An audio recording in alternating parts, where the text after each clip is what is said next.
Hello বন্ধুরা, সবাই ভালো আছেন নিশ্চয়ই। আজকে আমি একটি নতুন ভিডিও নিয়ে এসেছি গ্রিন হাইড্রোজেনের উপর।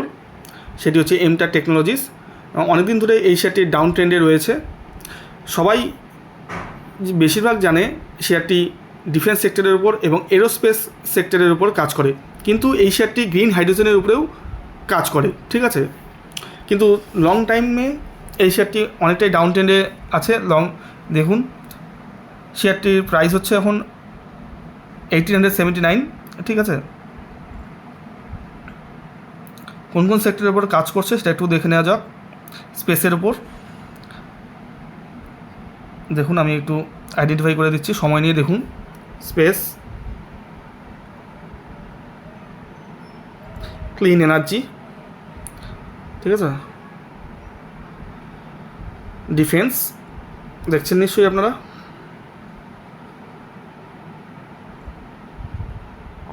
ডিফেন্স,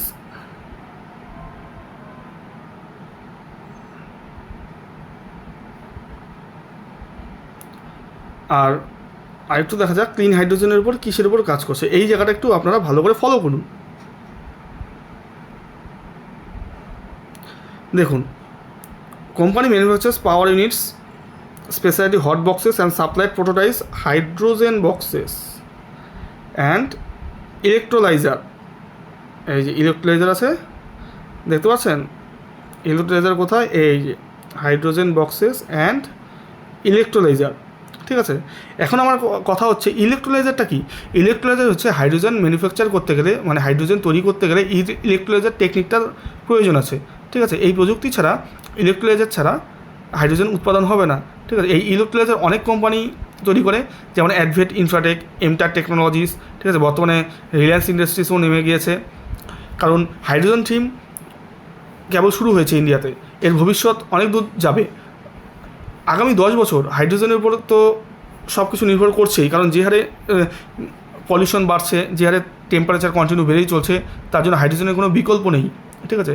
আর হাইড্রোজেন ট্যাঙ্ক নিয়ে আলোচনা আমি এর আগের ভিডিওতে করে দিয়েছি, ঠিক আছে। আর আমার আরেকটা চ্যানেল রয়েছে ফ্রেন্ডলি চ্যাট, ওই চ্যানেলে, ওটা হিন্দি চ্যানেল, ঠিক আছে। ওই চ্যানেলে গিয়ে আপনারা বাকি ভিডিওগুলো দেখতে পারেন। রিসেন্ট একটি ভিডিও আমি শেয়ার করেছিলাম সেমিকন্ডাক্টরের উপর, মসিভ টেকনোলজিস, দেখুন আপনারা গিয়ে। অনেকেই বলেন পিই অনেক বেশি, কিন্তু আমার মতে পিই অতটা বেশি না। মসিপের বলছি আমি, 400+ হয়ে গিয়েছে। আমি 2 সপ্তাহ আগে আমি হিন্দিতে ওই চ্যানেল ফ্রেন্ডলি চ্যাট চ্যানেলে আমি ভিডিওটি দিয়েছিলাম মসিপের ওপর। অনলি 20 ডেজে শেয়ারটি ডবল হয়ে গিয়েছে, আপনারা গিয়ে দেখতে পারেন, ঠিক আছে। এছাড়া ডেসক্রিপশন বক্সেও আমি দিয়ে দেবো, ঠিক আছে। ডিফেন্স সেক্টরের ওপর কাজ করে কোম্পানিটি এমটার টেকনোলজিস। এছাড়া এটি একটি মাল্টিন্যাশনাল কোম্পানি, ঠিক আছে। এখানে দেখুন গ্লোবাল এমএনসি, ব্লুম এনার্জি, এরাদের। আর ইন্ডিয়ান কোম্পানির উপর কোথায় কোথায় কাজ করছে দেখুন: Nuclear Power Corporation of India Limited, Indian Space Research Organisation, Defence Research and Development Organisation and Hindustan Aeronautics Limited, ঠিক আছে। ফান্ডামেন্টালটা একটু দেখে নিচ্ছি।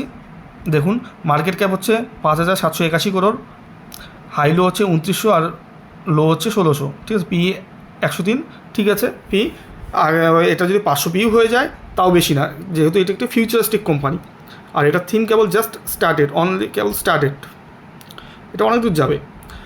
আরওসি 11%, আরওই 8%, ঠিক আছে। Face value 10, debt to equity 0.28, ঠিক আছে। 1-এর নিচে আছে, এমনকি 1-এর যদি বেশিও থাকতো তাও খারাপ হতো না আমার মতো, সেটা আমি আমার নিজস্ব এক্সপিরিয়েন্সে বলছি। প্লিজ পার্সেন্টেজ 8.59%, এটাও নেগলিজেবল। যখন কোম্পানি অনেক বেশি প্রফিট করবে প্লিজ পার্সেন্টেজ কমে যাবে, ঠিক আছে। প্লিজ রিলিজ করে নেবে তখন। ফেস ভ্যালু 10, ঠিক আছে। আর ইয়ার টু ইয়ার সেলসটা একটু দেখে নিই, কারণ কোম্পানি যদি সেলস না হয় তাহলে তো প্রফিট জেনারেট করতে পারবে না, রেভিনিউ জেনারেট হবে না, তাই না? তার জন্য সেলসটা খুব দরকার। দেখুন, এটা quarter to quarter, year two ইয়ারটা আমি দেখে নিচ্ছি, ঠিক আছে। দেখুন, কন্টিনিউ সেলস কোনটা আমি একটু আইডেন্টিফাই করে নিচ্ছি। এই লাইনটা আপনারা ফলো করুন। দেখুন, কন্টিনিউ সেলস কিন্তু ইয়ার টু ইয়ার বেড়ে চলছে। মার্চ 2015-তে 81, 2016-তে 81, 2017-তে 101, 2018-তে 157, সেলস বেড়েই চলছে। তারপরে নেক্সটে 184, নেক্সটে 214, ঠিক আছে, 2021-এ 246, 2022-এ 322, 2023-এ 573, 2024-এ 580। কন্টিনিউ কিন্তু সেলস বাড়ছে। ঠিক আছে, সেলস বাড়লে কী হবে, রেভিনিউ বাড়বে। ঠিক আছে, রেভিনিউ না বলে তো হবে না। অপারেটিং প্রফিট মার্জিনও ঠিকঠাকই রয়েছে, কিন্তু লাস্ট ইয়ারে কমেছে, 19% আছে। ঠিক আছে, এই জায়গাটা কোম্পানি একটু খেয়াল রাখতে হবে। ইপিএসটা অনেকটাই কমেছে, 18 লাস্ট ইয়ারের তুলনায় 33 থেকে 18-এ নেমে এসছে। এই হলো ব্যাপার, কিন্তু সেলসটা ধরে রেখেছে। ঠিক আছে, কোনো কোম্পানির প্রফিটের ক্ষেত্রে সেলসটা আছে কিনা কোম্পানি, সেটাই বিষয়। ইয়ার টু ইয়ার সেলসটা বাড়ছে কিনা, ইনক্রিজ হচ্ছে কিনা, কিন্তু এখানে ইনক্রিজ হচ্ছে, কোম্পানি কাজ করে চলছে। আর ইলেকট্রোলাইজারের বহুত ডিমান্ড এখন। ঠিক আছে, এখন চার্টে চলে যাই। দেখুন, এটা হচ্ছে এমটার টেকনোলজিসের উইকলি চার্ট। আমরা এখন চার্টটা ড্র করব। প্যারালেল চ্যানেল নিয়ে নিচ্ছি। প্যারালেল চ্যানেলতে আমরা সাপোর্টটা ড্র করব, শেয়ারটি কোন জায়গায় সাপোর্ট নিচ্ছে। ঠিক আছে, একটা ক্লিক করে এত টেনে নিলাম, টেনে নিয়ে নিচের দিকে নামিয়ে দিচ্ছি। ঠিক আছে, এটা হচ্ছে সাপোর্ট। এই সাপোর্টে দেখুন কি করছে শেয়ারটি। এখানে উইকলি চার্টে সাপোর্ট নিয়েছে, এখানে সাপোর্ট আছে। এই দুটো সাপোর্টের উপর বেস করে আমি এই লাইনটা টানছি। এখানে ওটা সাপোর্ট নিয়েছে। ঠিক আছে, 3টে support zone, 4th support zone plus 5th support zone. ঠিক আছে, বোঝা গেল এইটুকু নিশ্চয়ই আপনাদের। এখন চলে আসি, আরেকটা প্যারালেল চ্যানেল আমরা নিয়ে নিচ্ছি। প্রথমে চার্টটা আমাদের সুন্দরভাবে ড্র করতে হবে, যাতে বুঝতে কোনো অসুবিধা না হয়, ক্লিয়ার থাকে যাতে চার্টটা। এটুকু নিয়ে নিলাম, নিয়ে আবার সেই সুন্দরভাবে ক্লিয়ারলি আমি চার্টটা ড্র করলাম। ঠিক আছে, এখন উইকলি চার্টে চার্ট ড্র করলাম, মানে লং টাইম ফ্রেমে আমরা চার্ট ড্র করব। ঠিক আছে, আর শর্ট টাইম ফ্রেম মানে ডেইলি টাইমে অথবা আওয়ারলি টাইম ফ্রেমে আমরা চার্ট স্টাডি করব। ঠিক আছে, দেখুন দেখুন মিনিমাইজ করছি, দেখুন কী সুন্দর চার্টে তৈরি হয়ে গেছে। এই যে সাপোর্ট জোনগুলো দেখুন গোল গোল করে দেওয়া আছে। ঠিক আছে, 1 2 3 4 5, 5টা সাপোর্ট জোন। এখন জুম করছি। ঠিক আছে, এই সাপোর্ট জোনটা আমি ডিলিট করে দিচ্ছি, এই দুটো সাপোর্ট জোন, যাতে বোঝানোর সুবিধার্থে। ঠিক আছে, জুম করে নিচ্ছি। এই গেল আমাদের চার্ট। ঠিক আছে, এটা ডাউন ট্রেন্ড আছে অনেক দিন ধরে। দেখুন ডেইলি টাইম ফ্রেমে সেপ্টেম্বর থেকে 2023-এর সেপ্টেম্বর মাস থেকে এটা কন্টিনিউ ডাউন ট্রেন্ড, কিন্তু অন্যান্য শেয়ার অনেক গুণ হয়ে গিয়েছে, কিন্তু এই শেয়ার কিন্তু খুব একটা মুভ দেয়নি। এখন মুভ দেওয়ার সময় এসে গিয়েছে, আমার মতো সময় এসে গেছে এটা। আর এখানে একটা powerful technical chart set up তৈরি হয়েছে। দেখুন ইনসাইড বার ব্রেকআউট দিয়ে দিয়েছে অলরেডি শেয়ারটি। আমি তার জন্যই ভিডিওটা বানালাম, কারণ আগে গিয়ে এই শেয়ারটি অনেক রিটার্ন দেবে। কেমন করে বুঝবো ইনসাইড বার ব্রেকআউট? দেখুন, স্কিপ করবেন না, স্কিপ করলে অনেক ইনফরমেশান মিস করে যাবেন আপনারা, অনেক। আমার চ্যানেলটি নতুন, তবুও আপনারা একটু ধৈর্য সহকারে দেখুন, যদি কিছু শিখতে পারেন। আশা করি অনেক কিছু শিখতে পারবেন, এটা আমার আশা। ঠিক আছে, দেখুন ইনসাইড বার ব্রেকআউট। কেমন করে ইনসাইড বার? দেখুন এটা হচ্ছে মাদার ক্যান্ডেল। ঠিক আছে, এই যে রেড ক্যান্ডেলটা, যেখানে আমার কার্সারটা ধরা রয়েছে। ঠিক আছে, 4 জুনের ক্যান্ডেলটা, নিচে দেখুন ডেট দেওয়া আছে 4 জুন, মাদার ক্যান্ডেল।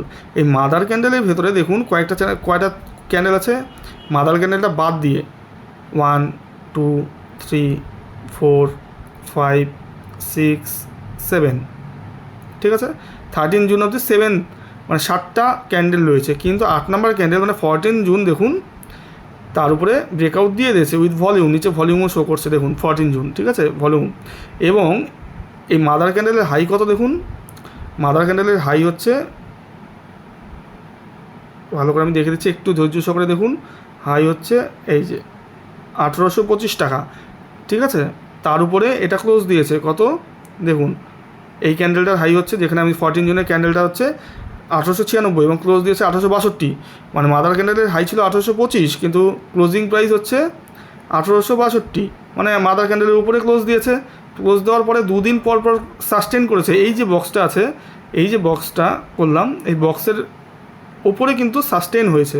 ঠিক আছে, চার্টটা একটু ছোটো করে নেই, আর আমার ফটোটা ডিলিট করে দিই। ঠিক আছে, তাহলে কি বললাম, তাহলে এই যে বক্সটা আছে, এই বক্সের উপরে কিন্তু পরপর 2 দিন সাস্টেন হয়েছে। এবং সামনে কি আছে, 200 ইএমএ আছে। এটা হচ্ছে গ্রিন কালারের যে লাইনটা, সেটা হচ্ছে 200 ইএমএ। এটা একটি রেজিস্ট্যান্স জোন হিসেবে কাজ করবে। এটাকে ব্রেকআউট দিয়ে, আমার মতো এটাকে ব্রেকআউট দিয়ে শেয়ার প্রাইস উপরের দিকে চলে যাবে। উপরের দিকে গিয়ে কত দূর যেতে পারে, যেহেতু অনেক দিন ধরে এটা অ্যাকুমুলেশন চলছে, শেয়ারটিকে অ্যাকুমুলেট করছে। কেমন করে রেজিস্ট্যান্স জোন ড্র করবো, তার জন্য আমি উইকলি চার্টে চলে যাই। উইকলি চার্টে আমি চলে গেলাম, চলে গিয়ে দেখছি এখানে কোথায় কোথায় রেজিস্ট্যান্স জোন। এটা হচ্ছে 25, হ্যাঁ ফার্স্ট টার্গেট এটাই হতে পারে। রেক্ট্যাঙ্গেলটা নিয়ে নিলাম, একটু ধৈর্য সহকারে দেখুন, ঠিক আছে। হয়তো আমার একটু স্লো হতে পারে শেখানোর ক্ষেত্রে বা বলার ক্ষেত্রে,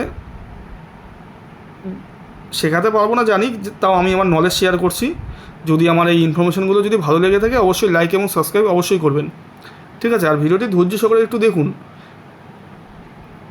উইকলি টাইমে কিন্তু আমি ড্র করলাম, এখন ডেইলি টাইমে দেখবো সাপোর্ট জোনটা কোথায়, তাহলে ভালো মতো ক্লিয়ার মতো বুঝতে পারবো আমরা। দেখুন মোটামুটি তো এই রেঞ্জে যেতেই লাগে। ফার্স্ট টার্গেট আমার মতে 2300, ঠিক আছে, 2300 থেকে এই রেঞ্জে 2400, 2300 থেকে 2400। এছাড়া খুব যদি বেশি যায় 2500 যেতে পারে। মোটামুটি 2300 থেকে 2500 জনে কিন্তু যেতে পারে এই শেয়ারটি, শর্ট টার্ম টু মিডিয়াম টার্মে। আপনারা শেয়ারটিকে লক্ষ্য করতে পারেন, ঠিক আছে, শেয়ারটিকে লক্ষ্য রাখতে পারেন। আগে গিয়ে কিন্তু ভালো পারফরমেন্স করবে আমার মতে। যেমন মসিফ শেয়ারটিকে আমি কিছুদিন আগে আমি বলেছিলাম মসিফ শেয়ারটিকে নেওয়ার জন্য, ঠিক আছে। আমার যে আরেকটি চ্যানেল রয়েছে সেই চ্যানেলে আমি বলেছিলাম। এখন সেটার ফ্রেন্ডলি চার্ট চ্যানেলটির নাম, সেই চ্যানেলে গিয়ে আপনারা দেখতে পারেন friendly chart, friendly FRIENDLY, friendly chart, ওটা আমার হিন্দি চ্যানেল। ওই চ্যানেলে গিয়ে দেখতে পারেন সেমিকন্ডাক্টরের উপর আমি ভিডিওটি বানিয়েছিলাম মসিফ, ঠিক আছে। একটু খুঁজে নেবেন, 2 সপ্তাহ আগে আমি দিয়েছিলাম। যদি ডেসক্রিপশন বক্সে এখানে আমি দিতে পারি আমি দিয়ে দেবো, ঠিক আছে। আর গ্রিন হাইড্রোজেনের উপর আরও অনেক শেয়ার রয়েছে, আর এই শেয়ারটি ভ্যালুয়েশন এখন কম রয়েছে, অনেকদিন ধরে র্যালি দেয়নি, তার জন্য আমি এই শেয়ারটিকে নিয়ে আসলাম। আর সবাই জানে এই শেয়ারটি, সবাই বলতে ভুল বললাম, বেশিরভাগ অনেকেই জানে এই শেয়ারটি ডিফেন্স এবং এরোস্পেসের উপর কাজ করে। আর কিন্তু এই শেয়ারটি যে গ্রিন হাইড্রোজেনের উপরও কাজ করে অনেকেই সেটা জানে না, ঠিক আছে। আর শেয়ারটি অনেক দিন ডাউন ট্রেন্ডে আছে, আর ব্রেকআউট দেওয়ার সময় এসে গেছে। অলরেডি তো ইনসাইড বার ব্রেকআউট হয়ে গিয়েছে, এখন দেখা যাক সামনে বড় ব্রেকআউট দেয় কি না, ঠিক আছে। আমার মতো এই শেয়ারটি সামনে 2300 থেকে 2500 জনে যেতে পারে। আর আমার এই ইনফরমেশনগুলো যদি ভালো লেগে থাকে লাইক এবং সাবস্ক্রাইব অবশ্যই করবেন। আর আমি যে বললাম তার জন্য শেয়ারটি নিতে হবে সেটা করবেন না, কারণ আপনারাও রিসার্চ করুন, ঠিক আছে। আর আমি কোনো সেবি রেজিস্টার্ড অ্যানালাইস্টও না, আমি আমার ইনফরমেশন এবং আমি আমার নলেজটা শেয়ার করলাম জাস্ট। আমি সামনে গিয়ে আরও অনেক ভালো ভালো তথ্য আপনাদের সামনে তুলে ধরবো। চ্যানেলটিকে সাবস্ক্রাইব করেন এবং বেল আইকন অবশ্যই প্রেস করবেন, তাহলে আপনারা নোটিফিকেশান পেয়ে যাবেন। আজকে এটুকুই থাকবে, থ্যাংক ইউ।